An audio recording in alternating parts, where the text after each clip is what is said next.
Olá, turma, tudo bem? Vamos chegar aqui com mais uma aula, fazer mais uma aula, uma videoaula, né, dessa vez, com a correção da atividade proposta anteriormente. A gente está trabalhando o emprego de alguns sinais, aliás, dos sinais de pontuação. Nós vimos aí em uma primeira aula o uso de alguns sinais, né? E depois, na segunda aula, recentemente, nós vimos o emprego de mais alguns sinais de pontuação. Portanto, a gente viu aí ponto final, ponto e vírgula, né? Travessão, ponto de exclamação, interrogação, a vírgula, dois pontos, aspas também, né? Não recordo aqui, não sei se faltou um, mas enfim, a gente viu aí todos os sinais de pontuação, pelo menos aqueles que nós utilizamos mais. E eu deixei uma tarefa aí, são aí 3 ou 4 questões no livro, a partir da página 96, para que vocês pudessem estar resolvendo. Vou projetar agora a tela que está essa atividade para eu fazer a correção e posteriormente estarei indicando uma nova atividade para vocês estarem realizando ainda com relação a esse assunto, né? A esse conteúdo que é o emprego dos sinais de pontuação. Vou aqui colocar para a janela para a gente começar a correção, né? Aqui começava na página 96, tinha aí os sinais de pontuação, até eu expliquei no vídeo anterior, o uso desses sinais, como ponto final, ponto e vírgula, vírgula, aspas, enfim. Então a gente viu esses sinais de pontuação na aula anterior e agora a gente vai fazer a atividade proposta aí no livro, né? No livro didático de vocês. Então a primeira aí é escrever o nome de cada sinal de pontuação destacado, né? E explicar a sua função nos trechos a seguir. Aí esse sinal de pontuação, né, eu creio que, deixa eu colocar aqui de vocês, creio que ele foi omitido na atividade de vocês, né? Creio que ele foi omitido na atividade de vocês. Eu dou só uma olhadinha aqui, né? Ó. Não, na verdade ele vem, o sinal de pontuação vem, e só para indicar o nome e a função, no caso aí, né, da atividade da página 97, que a primeira aí, o sinal de pontuação é a vírgula, que foi indicado aí nesse caso para separar adjuntos adverbiais. A adjunto adverbial que vai indicar alguma circunstância, né? No Brasil, por exemplo, circunstância de lugar, o cordel surgiu na metade do século e expandiu-se ao Pará, outro lugar, né? Antes de alcançar outros estados que também são outro lugar. Então aí a função dessa vírgula foi separar os adjuntos adverbiais, expressões que indicam aí primeiramente lugar, né, no Brasil e Pará, e também a questão de tempo no século aí 19. Adjunto adverbial que indicaria circunstância de tempo. Tem a letra B, né? O sinal também é o mesmo, a vírgula que foi empregado. E esse daí, os folhetos, né? Os folhetos aí vendidos nas feiras, foi utilizado porque esse vendido nas feiras é uma expressão explicativa, tá dando uma explicação a mais sobre esses folhetos. Então a vírgula, as vírgulas foram utilizadas nesse item B para separar expressões explicativas. No item C, poetas, né? Tá lá o sinal, o nome desse sinal é aspas, declamadores, editores. Eu não vou ler tudo porque vocês têm. Então, nessa aspa aí, essas aspas aí foi antes e depois da citação e assinalar um trecho citado por terceiro, né?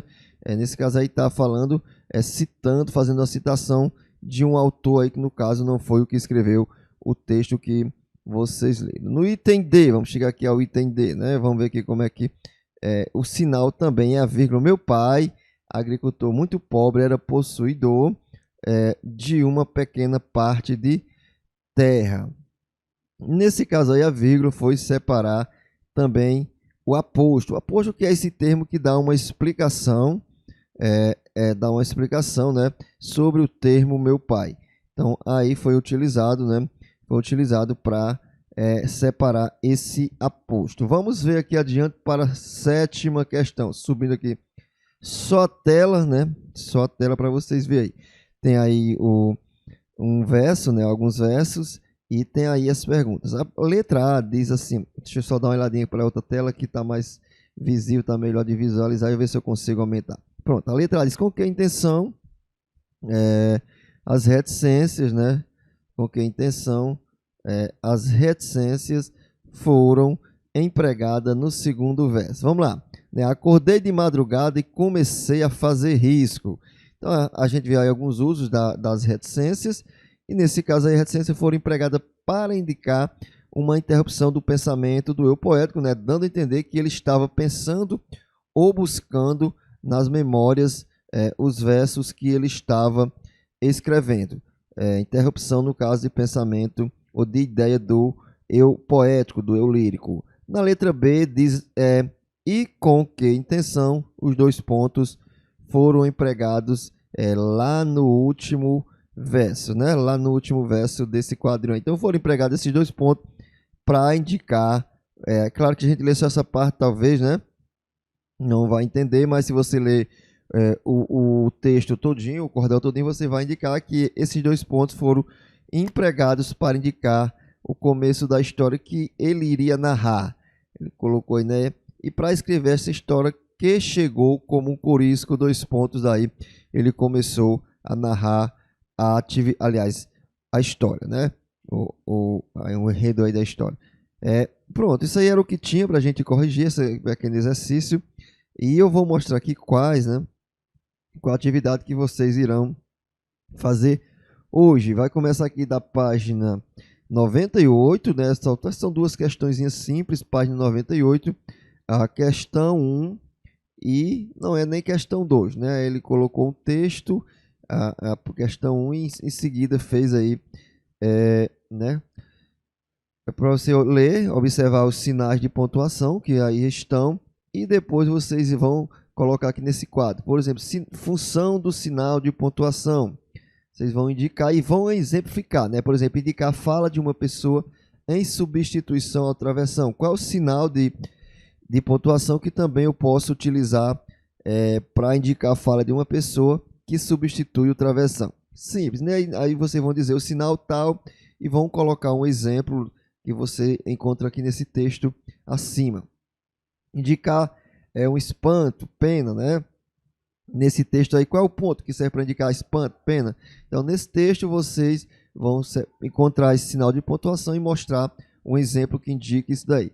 E assim por diante, né? E assim por diante. Vocês vão indicar o sinal de pontuação, que está indicando aí, por exemplo, esses dois que eu falei, mas tem separado junto adverbiais, indicar uma pergunta direta, indicar o discurso direto, enfim, e vão mostrar com exemplos, exemplificar com versos, né, frases retiradas do exemplo aqui, né, dos versos do poema Cordel, O Burro é o Ser Humano. Estarei mandando no grupo a página, as páginas, vocês já devem estar vendo aí que é a página 98, que tem essa atividade, mas eu estarei mandando aí as páginas e as questões que deverão ser respondidas por vocês aí, né? Um abraço, boa aula e até o nosso próximo encontro.